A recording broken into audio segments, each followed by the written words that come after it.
ठीक है, चलो स्टार्ट करते हैं सॉलिड्स एंड फ्लूइड्स। इसमें सबसे पहले हम कुछ दिन लगाएंगे पहले सॉलिड्स पे, फिर उसके बाद the bigger portion is fluids, right. तो क्या है कि सॉलिड्स में it will start like as if you are starting the chemistry. वो पहले अमॉर्फस सॉलिड्स, क्रिस्टलाइन सॉलिड्स, वो चीजें हैं। इलास्टिसिटी, प्लास्टिसिटी वगैरह शायद ना पढ़ी हो तुम लोगों ने केमिस्ट्री में, पढ़ी है? Have you read about elasticity and plasticity in chemistry? No sir, नहीं, नो ठीक है। सर। तुम ज्यादा चर्चा उसी की करने वाले हैं। केमिस्ट्री वाला पोर्शन तो सिर्फ 5 मिनट में खत्म हो जाएगा, उसके बाद तो फिजिक्स ही है, राइट।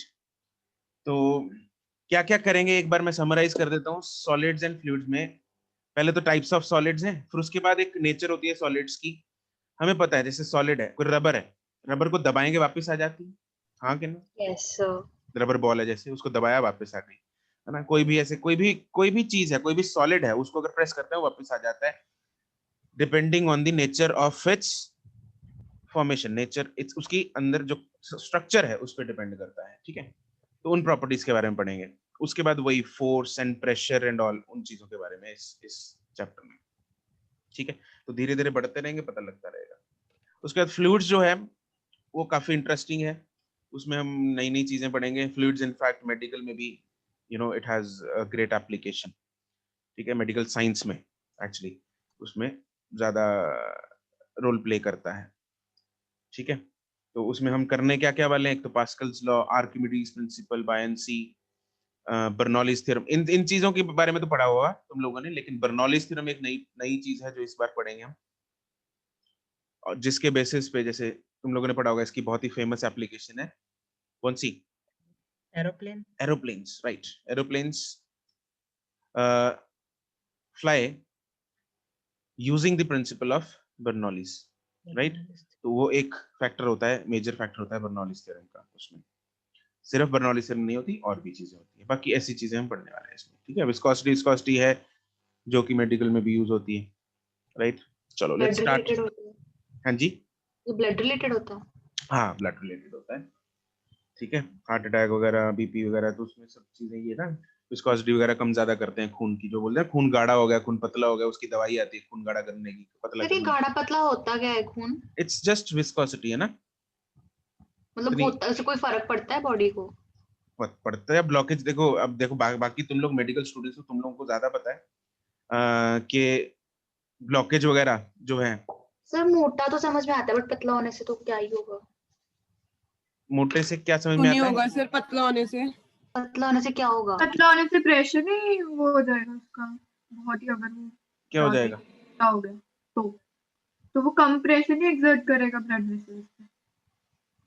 पता नहीं सर, हम फिजिक्स करते पता हैं। नहीं सर, छोड़ो। चलो कोई नहीं, करेंगे उस टाइम पे डिस्कस, है ना। ओके जी, तो स्टार्ट करते हैं विद द सॉलिड्स। सबसे पहले टॉपिक बनाओ बच्चों, solids.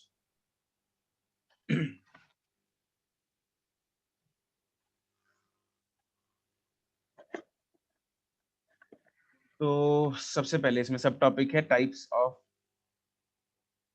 Solids. First is crystalline solid. क्या होती है भाई क्रिस्टलाइन सॉलिड, बताते जाओ।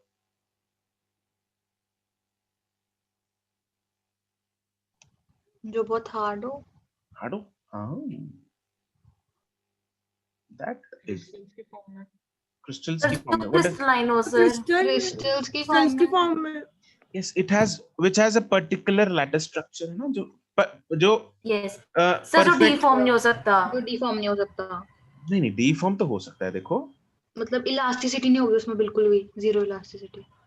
नहीं, इलास्टिसिटी की डेफिनेशन ही बदल देंगे तुम लोगों की इस चैप्टर में। अच्छा। ठीक है। तो अब क्या है कि क्रिस्टलाइन सॉलिड जैसे like NaCl, correct. NaCl has a perfect lattice structure, हाँ के ना? पढ़ा तुम लोगों ने? Yes sir, yes sir, sir ने बताया था एक बार। अच्छा, बताया था, वो किया नहीं क्या तुम लोगों ने, ऐसा मतलब उसका स्ट्रक्चर? सर लैटिस एनर्जी किया नहीं अभी। लैटिस एनर्जी में बताया था सर। स्ट्रक्चर होता है उसका ऐसा। लैटिस एनर्जी में नहीं था, चलो। Okay, the solids which have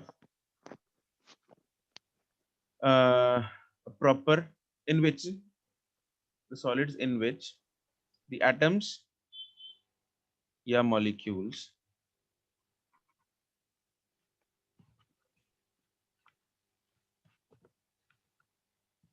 are arranged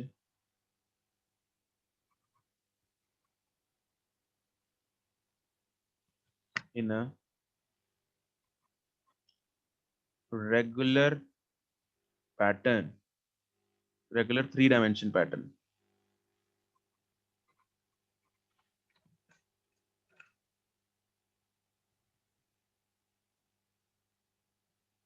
example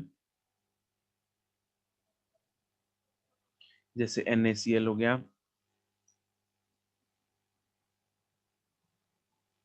it's common salt, right? Silicon dioxide, हाँ ये भी होता होगा। NaCl इज वेरी फेमस, ठीक है।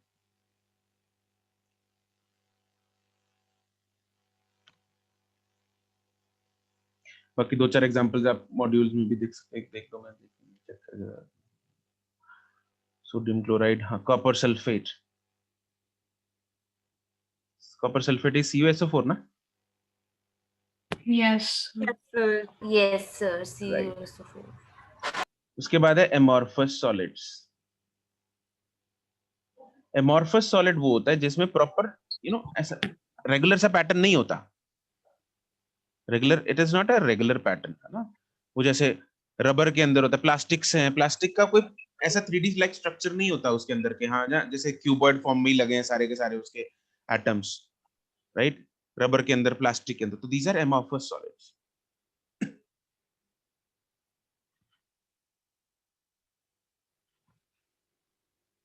The solids in which the atoms या molecules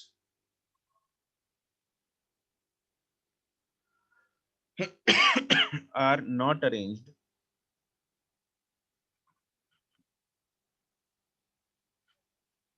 in a regular 3-dimensional pattern.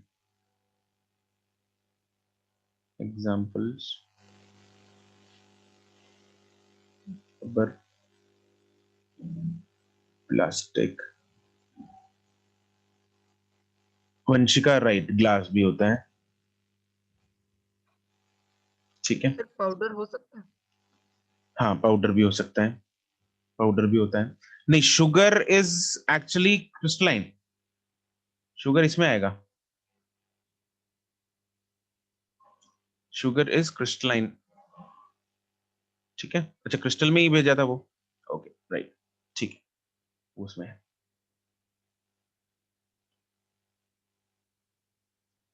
ठीक है जी। बाकी तुम लोग ये सब चीजें केमिस्ट्री में बहुत डिटेल में पढ़ोगे, इसमें बस इतना डेफिनेशन तुम लोगों को स्कूल्स के लिए याद होनी चाहिए, राइट? अब हम चलते हैं एक्चुअल में फिजिक्स में, जिसमें इलास्टिसिटी एंड प्लास्टिसिटी के बारे में पढ़ेंगे, राइट? नेक्स्ट टॉपिक बनाओ फटाफट से, इलास्टिसिटी एंड प्लास्टिसिटी। आज उसके बारे में इतना देखेंगे कि होती क्या चीजें हैं ये, बस इलास्टिसिटी एंड प्लास्टिसिटी। एक बात बताओ, जब सॉलिड कोई होता है, सॉलिड का जो स्ट्रक्चर होता है, जैसे किसी का भी लगा लो, एनी सॉलिड, चाहे स्टील है ना, कोई भी है, तो उसमें क्या है, या रबर है, तो अगर हम उसको डीफॉर्म करने की कोशिश करते हैं, व्हेनेवर वी ट्राई टू, ये थोड़ा चमकेगा उसमें रबर में, है ना, क्योंकि रबर हमें दिखती है डीफॉर्म होती, बट एक्चुअली में सारे सॉलिड्स डीफॉर्म होते हैं, सारे के सारे सॉलिड्स, चाहे वो तुम लोग बोलोगे सर स्टील को हम अंगूठे से दबाएंगे डीफॉर्म तो होता नहीं, अरे अंगूठे में उतनी फोर्स नहीं होती कि उसको एक सिग्निफिकेंट डिफॉर्मेशन दे सके। क्या बोल रहा हूं मैं? हमें स्टील क्योंकि is a very hard object, तो उसके लिए डिफॉर्मिंग फोर्स बहुत ज्यादा चाहिए। क्या चाहिए? बहुत ज्यादा चाहिए, ठीक है। रबर जो है उसको डिफॉर्म करना कम फोर्स में पॉसिबल है तो वो मॉलिक्यूलर लेवल पे, राइट, मॉलिक्यूलर लेवल पे डिफॉर्म होता है अंगूठे से भी, बट वो दिखता नहीं है हमें, तो इसलिए वो तुम लोगों को चमकेगा नहीं, है ना। तुम लोग बोलोगे कि सर नहीं आप तो मजाक कर रहे हो सर, अंगूठे से कहाँ प्लास्टिक डिफॉर्म होता है, ये अपना स्टील डिफॉर्म होता है, राइट। लेकिन उसी फोर्स को अगर हम ज्यादा मतलब अंगूठा अगर हल्का हो तो वो तो उसको भी डिफॉर्म कर देगा, है ना। जैसे अगर हाँ हैमर से कर सकते हैं ना, हैमर उसी जगह पे हैमर मारो डिफॉर्म हो जाएगा, क्या है सिर्फ हमने फोर्स ही तो बढ़ाई, तो डिफॉर्मिंग फोर्स बढ़ाई तो डिफॉर्म हो गया। लेकिन ओके चलो अब क्या है, अब रबर है कोई या अंगूठे से है, मॉलिक्यूलर लेवल पे वो डिफॉर्म हो रहा है, क्या हो रहा है मॉलिक्यूलर लेवल पे वो डिफॉर्म हो रहा है। तो क्या है जब हमने एक डिफॉर्मिंग फोर्स लगाई, जैसे ही हम डिफॉर्मिंग फोर्स को हटा लेते हैं, अगर हम डिफॉर्मिंग फोर्स को हटाएंगे तो क्या होगा, मॉलिक्यूलर सर वो स्ट्रक्चर्स अपनी वापस अपनी ओरिजिनल जगह पे, पोजीशन। अपनी शेप में अपने वापस आ Yes, पोजीशन पे जाएगा। वापस आ जाएंगे। करेक्ट, वो अपनी जगह पे वापस आ जाएंगे। इस प्रॉपर्टी को क्या बोलते हैं, इलास्टिसिटी। इलास्टिसिटी। जैसे अपना नॉर्मल घर पे इलास्टिक होता है ना, तो वो भी ऐसे ही है, इसलिए उसको elastic, elasticity is the property क्या, of regaining the original shape, right. लेकिन अगर हम मॉलिक्यूलर लेवल पे देखें ना, तो कभी भी कोई भी ऑब्जेक्ट जो है वो परफेक्टली इलास्टिक नहीं होता, परफेक्टली इलास्टिक नहीं होता, मतलब वो अपनी एग्जैक्ट सेम शेप कभी भी रीगेन नहीं करता ऑन मॉलिक्यूलर लेवल।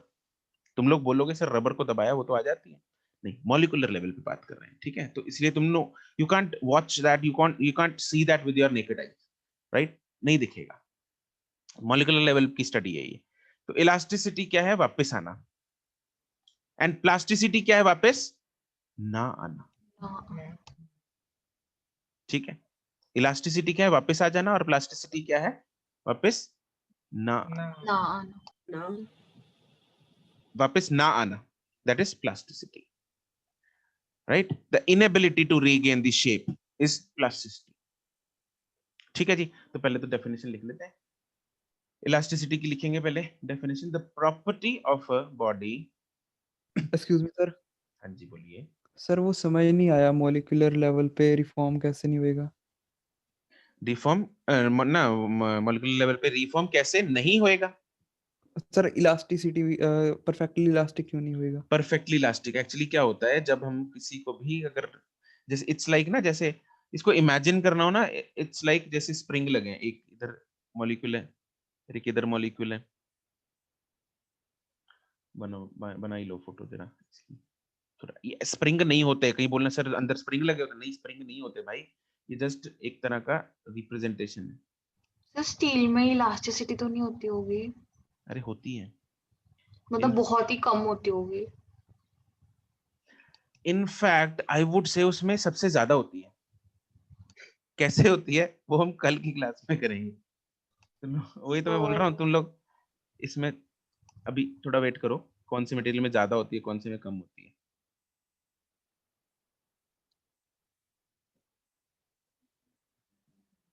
सर ये डायग्राम बनाना है। हाँ बना लो, है ना।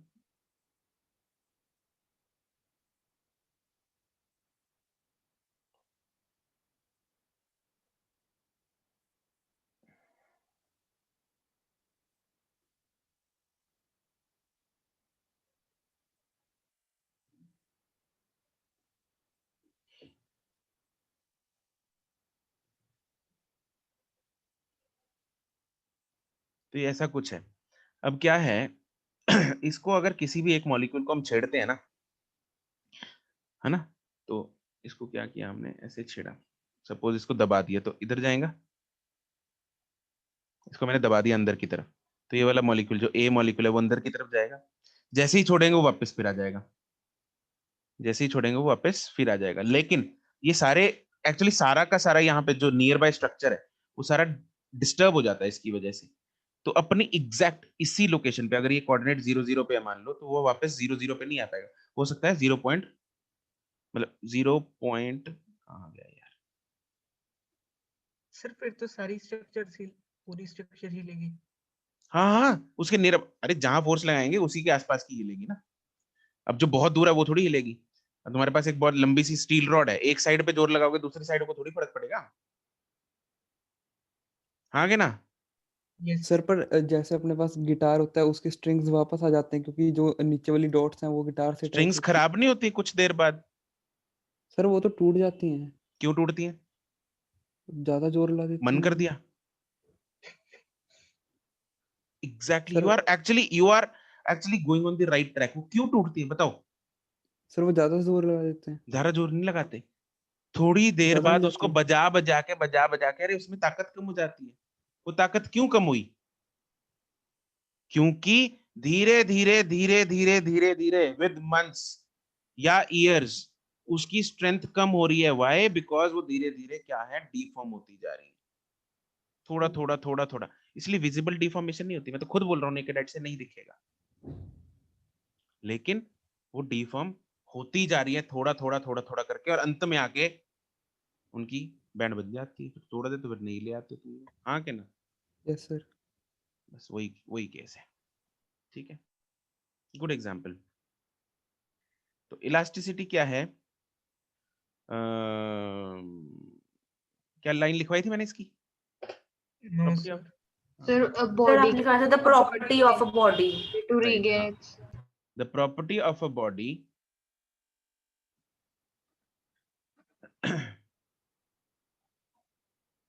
to regain its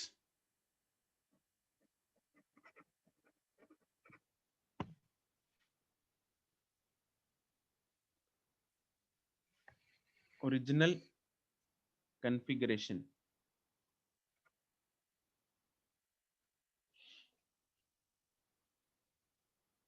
when external deforming force is removed is called elasticity.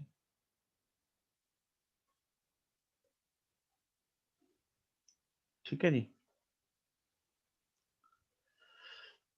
अभी यार I am not able to read your lengthy chats. Piyush Sethi क्या लिखा है तुमने? मैं बाद में पढ़ता हूँ यार, ठीक है। और प्लास्टिसिटी क्या है?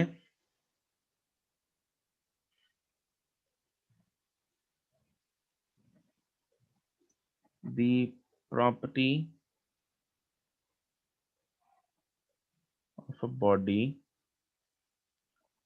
The property of a body क्या?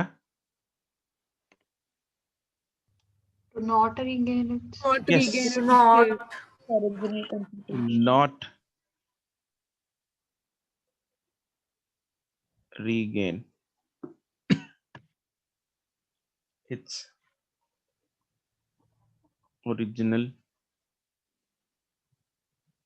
configuration.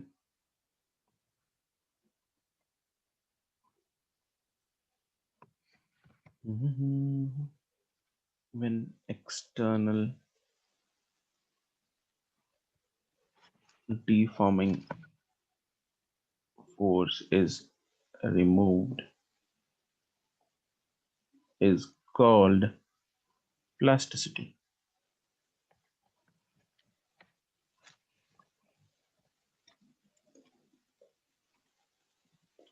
ठीक है जी।